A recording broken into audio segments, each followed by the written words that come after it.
Au nom de l'Assemblée générale, on behalf of the General Assembly, have the honor to welcome to the United Nations His Excellency Hassan Rouhani, President of the Islamic Republic of Iran, and to invite him to address the Assembly.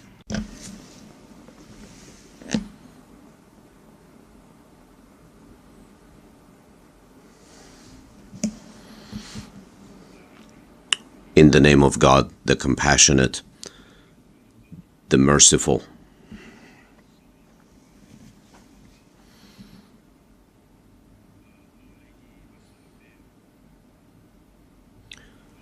Mr. President, Mr. Secretary General, Excellencies, ladies and gentlemen, I wish at the outset to congratulate your election to the presidency of the General Assembly and Secretary General Guterres' election to this high office, and wish him every success in his crucial responsibilities.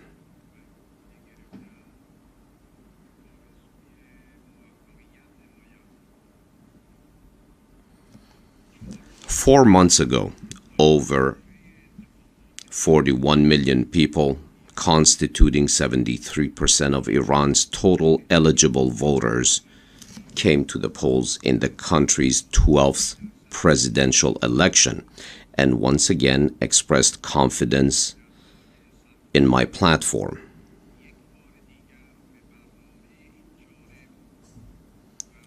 Which calls for moderation and respect for human rights and prosperity and economic revitalization at home and constructive engagement around the world.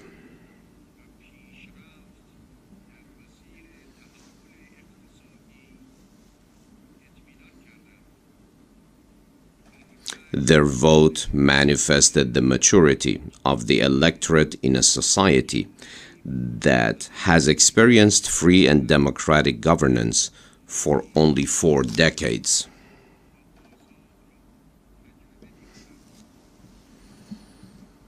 This was not merely a vote for a president, but a huge political investment by our population, a resilient people who truly constitute our most reliable asset. Human and citizens' rights, along with the quest for justice and Islamic values, have constituted the most pivotal demands of the Iranian people in over 150 years of struggle, and particularly in the Islamic Revolution of 1979. In its first term, while pursuing nuclear negotiations internationally, my government focused at home on the deliberation and articulation of citizens' rights, leading to the promulgation of the Charter of Citizens' Rights and its issuance for implementation. Adoption of this charter conformed to the demands of a people who rose against dictatorial regimes, aspiring to restore their rights and human dignity 111 years ago in the Constitutional Revolution and again in the Islamic Revolution 39 years ago.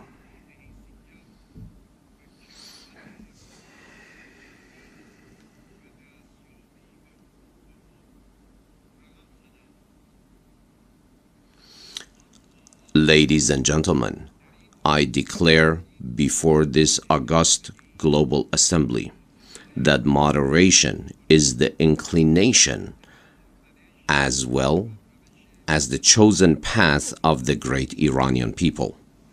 Moderation seeks neither isolation nor hegemony.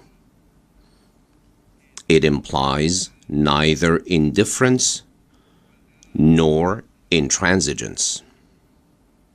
The path of moderation is the path of peace, but a just and inclusive peace, not peace for one nation and war and turmoil for others.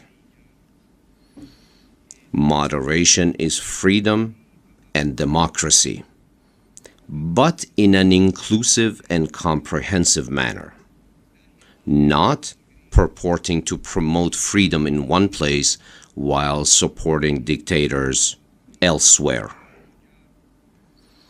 Moderation is the synergy of ideas and not the dance of swords. And finally, the path of moderation nurtures beauty.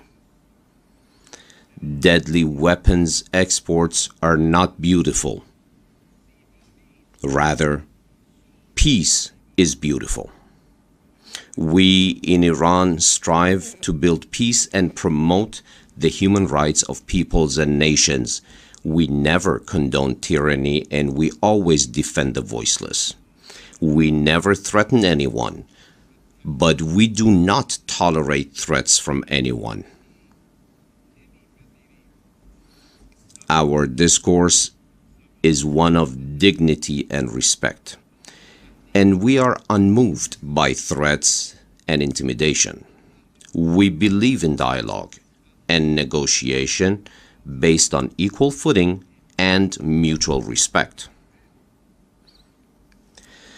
In today's globalized world, peace, security, stability, and the progress of all nations are intertwined. It is not possible that a rogue and racist regime trample upon the most basic rights of the Palestinians and the usurpers of this land enjoy security. It is simply impossible for anybody to aspire to attain long-term stability, prosperity, and development while Muslims in Yemen, Syria, Iraq, Bahrain, Afghanistan, Myanmar, and so many other places live in misery, war, and poverty.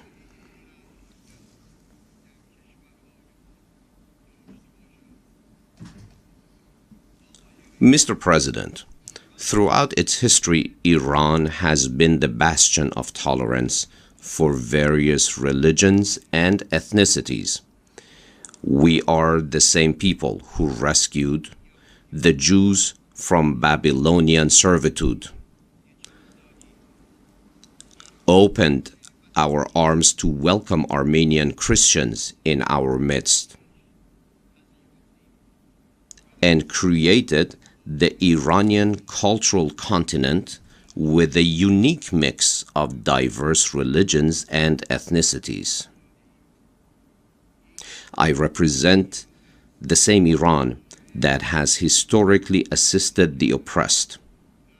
Centuries ago, we supported the rights of the Jewish people, and today we insist on the restoration of the rights of the Palestinian people. Iran is still the same country, supporting justice and seeking tranquility. Today, we are on the front lines of fighting terror and religious extremism in the Middle East, not for sectarian or ethnic reasons, but for an ethical, humanitarian, and strategic one. Iran does not seek to restore its ancient empire, impose its official religion on others, or export its revolution through the force of arms. We are so confident in the depth of our culture, the truth of our faith, and tenacity and longevity of our revolution that we will never seek to export any of them in the way neo-colonialists do with the heavy boots of soldiers. To promote our culture, civilization, religion, and revolution, we enter hearts and engage minds. We recite our poetry and engage in discourse on our philosophy. Our ambassadors are our poets, our mystics, and our philosophers. We have reached the shores of this side of the Atlantic through Rumi and spread our influence throughout Asia with Sadi. We have already captured the world with Hafiz. We therefore are in no need of new conquests. Excellencies, the call of moderation is from a nation that has been committed to it. We are not preaching moderation, but we are practicing it. The JCPOA is a case in point. The deal is the outcome of 2 years of intensive multilateral negotiations, overwhelmingly applauded by the international community and endorsed by the Security Council as a part of Resolution 2231. As such, it belongs to the international community in its entirety, and not only to one or two countries.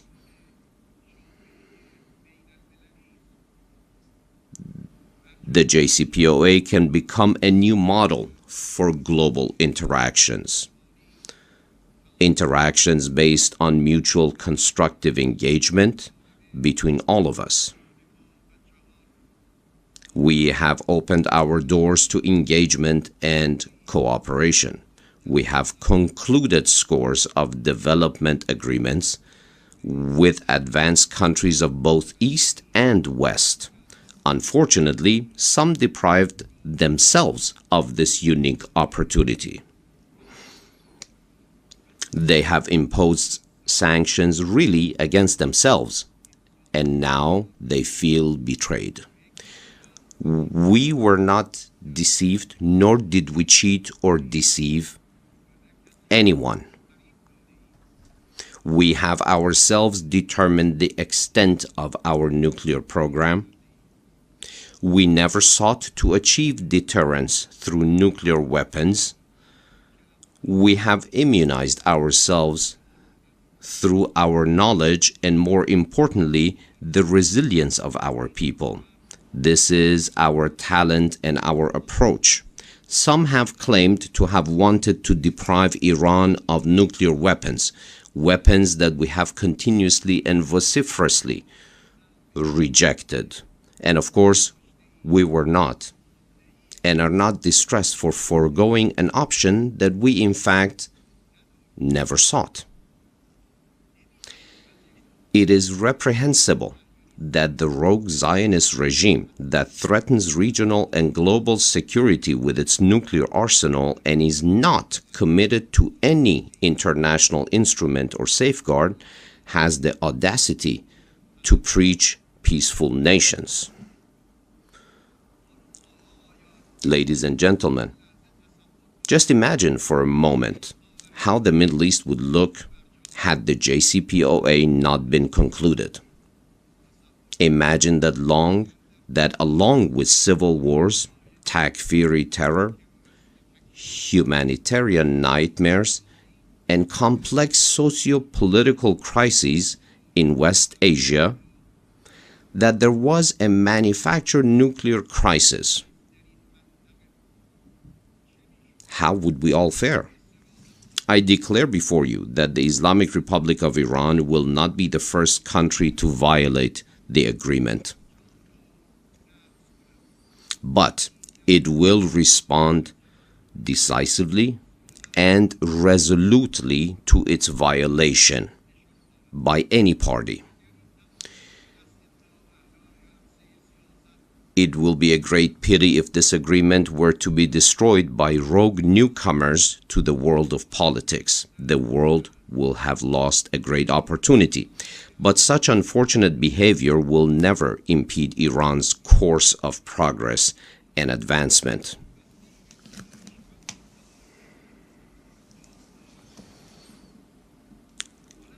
By violating its international commitments, the new U.S. administration only destroys its own credibility and undermines international confidence in negotiating with it or accepting its word or promise. Ladies and gentlemen, 4 years ago, the Islamic Republic of Iran sponsored the initiative of the World Against Violence and Extremism, WAVE, in this assembly. We consider dialogue and negotiations based on a positive-sum paradigm as the only path towards the resolution of global and regional crises. We have made a conscious decision to strengthen relations with our neighbors and the region and to enhance cooperation with all friendly countries. It is impossible to navigate through the complex and dangerous challenges in this turbulent transitional global phase without expanding interactions and exchanges and institutionalizing dialogue between nations and states.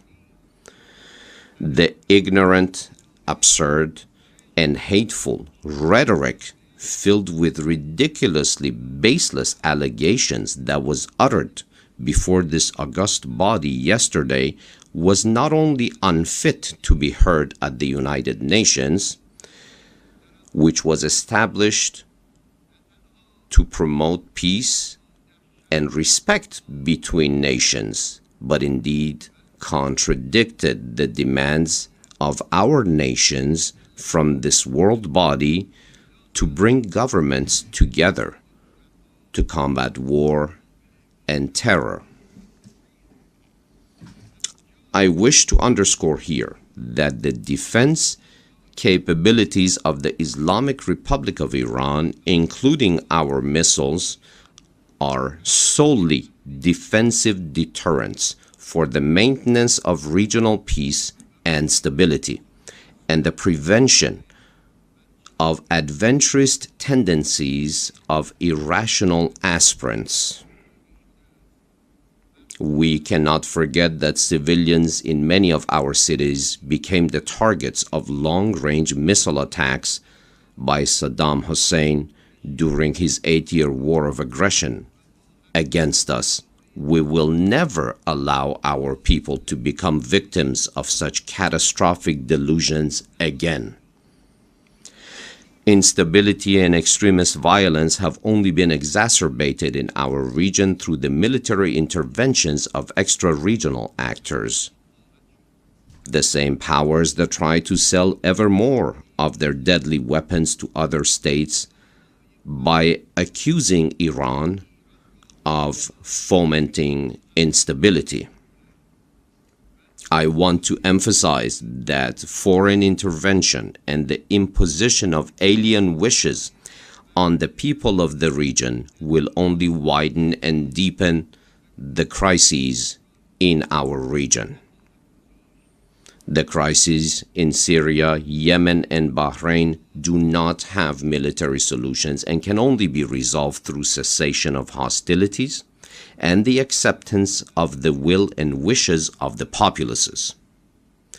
The United States government should explain to its own people why, after spending billions of dollars of the assets of the people of America and of our region, instead of contributing to peace and stability, it has only brought war, misery, poverty, and the rise of terrorism and extremism to the region. Ladies and gentlemen, over the past 4 years, Iran's economy demonstrated that it has unparalleled potential for expansion and growth. Economic sanctions not only did not impede Iran, but instead solidified popular resolve to enhance domestic production. Achieving the highest global growth rate last year proved that Iranian economy can become the most vibrant emerging economy within the next 20 years with $1 trillion growth potential.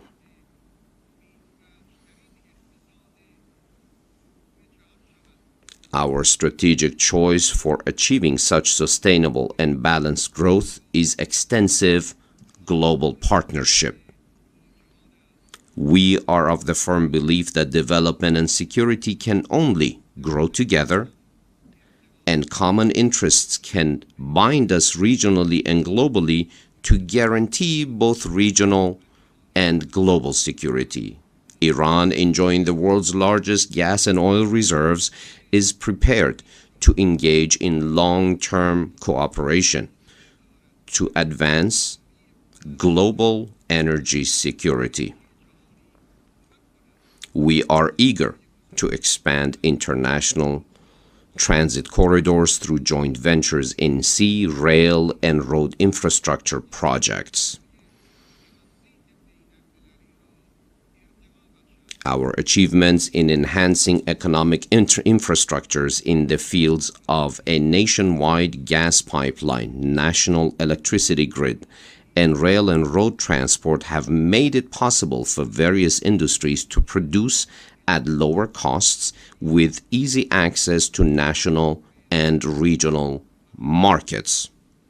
With a current conducive legal environment, many delegations of foreign investors have come to Iran, leading to an ever-increasing number of investments, joint ventures, and financing agreements in various fields.